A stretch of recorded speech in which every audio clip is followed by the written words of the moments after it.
সম্প্রতি কলকাতার ডলস থিয়েটারের নিজস্ব পারফর্মিং স্পেস পাপেটোরিয়ামে অনুষ্ঠিত হলো দুদিনের টেরাকোটা কর্মশালা। এই টেরাকোটা কর্মশালায় রাজ্যের বিভিন্ন প্রান্ত থেকে বহু শিক্ষার্থী অংশগ্রহণ করেন। কর্মশালাটির প্রশিক্ষক হিসেবে ছিলেন বিশিষ্ট শিল্পী নির্দেশক অতীশ মুখার্জি। ডলস থিয়েটার আয়োজিত যে দুদিনের টেরাকোটা ওয়ার্কশপ, এটা ভীষণ ভালো লাগলো আমার। ছোটদের এরা এত উৎসাহ নিয়ে কাজ করেছে, যেটা ওদের কাজ দেখলেই সেটা বোঝা যাচ্ছে ওরা এত সুন্দর কাজ করেছে।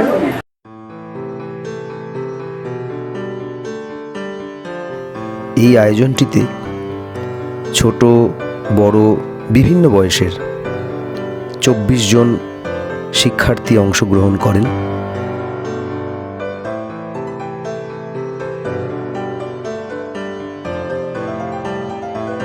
টেরাকোটা তৈরির মূল পার্টটা হলো ফায়ারিংয়ে যাওয়ার পর টেরাকোটাটা যদি ক্র্যাক এসে যায় বা কোনো অ্যাটাচমেন্ট খুলে যায়, সেইটা যাতে না খোলে বা ক্র্যাক যাতে না আসে, তার জন্য কিছু টেকনিক্যাল আমাদের পদ্ধতি অবলম্বন করতে হয়।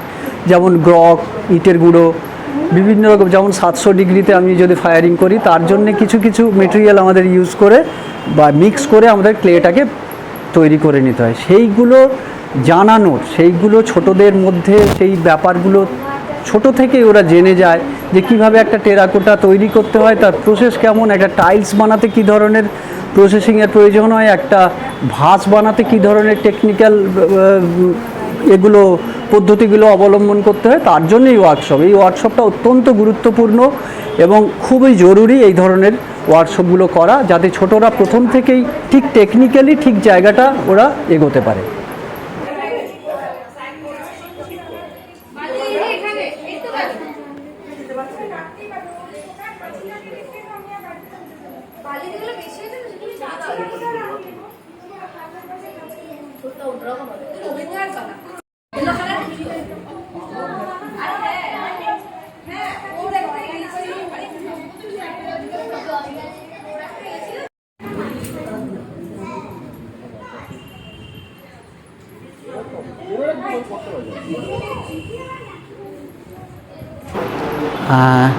ডলস থিয়েটারের আয়োজনে আমরা দুদিনের টেরাকোটা কর্মশালা আয়োজন করেছি। সেই কর্মশালার মূল প্রশিক্ষক বা রিসোর্স পার্সন অতীশ মুখার্জি, তিনি গভর্নমেন্ট আর্ট কলেজ থেকে পাশ করেছেন, তিনি শেখাচ্ছেন। আসলে আমরা পাপেট করলেও টেরাকোটার যে মাটির কাজ, সেই মাটির কাজ আমাদেরও করতে লাগে। তো সেই রকমভাবে মাটির কাজও তারা শিখছে এবং টেরাকোটাটা কীভাবে তৈরি হয়, তার যে প্রসেস, মাটিটাকে কীভাবে তৈরি করতে হয়, কী কী মেশাতে হয়, এই প্রসেসটা তারা শিখছে। এবং সবচেয়ে বিষয়টা হচ্ছে যে শুধু ছোটরা নয়, বড়রাও এই ওয়ার্কশপে অংশগ্রহণ করেছে এবং এই বছর এই ওয়ার্কশপে বেশ আমরা ভীষণ সাড়া পেয়েছি। এই আয়োজনটি চলে 11 এবং 12 মে প্রতিদিন সকাল 10টা থেকে বিকেল 4টে পর্যন্ত। এর পরবর্তীকালে যদিও একটা পাপেটের পুতুল নাচের কর্মশালা আয়োজন হবে, কিন্তু এই ওয়ার্কশপের মধ্যে দিয়ে বাচ্চারা মাটির যে কাজ, মাটিকে মাখলো, আমরা এইভাবে মাটি নিয়ে কাজ করার একটা সুযোগ তারা পাইল। এটা ভীষণ রকমভাবে ছোটদের আকর্ষণ করেছে, ভালো লেগেছে। তারা ছোট ছোট কাজ করেছে এবং এইবারে সেটা শুকিয়ে গেলে পোড়ানো হবে, সেইটাকে একটা আবয়ব তৈরি হবে। তো এই রকম ছোটদের সঙ্গে এবং তাদের বাবা মা, অভিভাবক, তাদের সঙ্গে আমরা জুড়ে থাকি। আর এবারের ওয়ার্কশপ আমাদের সঙ্গে সহযোগিতায় আছে ভাবনা থিয়েটার ম্যাগাজিন, তারাও এই বিষয় নিয়ে আমাদের সঙ্গে আছেন। আজকের এই চূড়ান্ত ব্যস্ততম সময়ে ছোট ছোট ছেলেমেয়েরা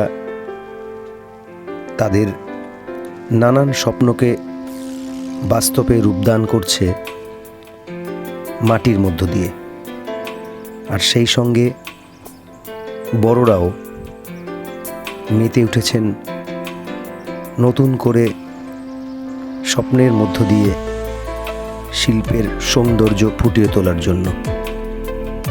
ডলস থিয়েটারের এই আয়োজন আগামীর জন্য অত্যন্ত গুরুত্বপূর্ণ হয়ে রইল। ভাবনা থিয়েটার প্রতিবেদন, কলকাতা।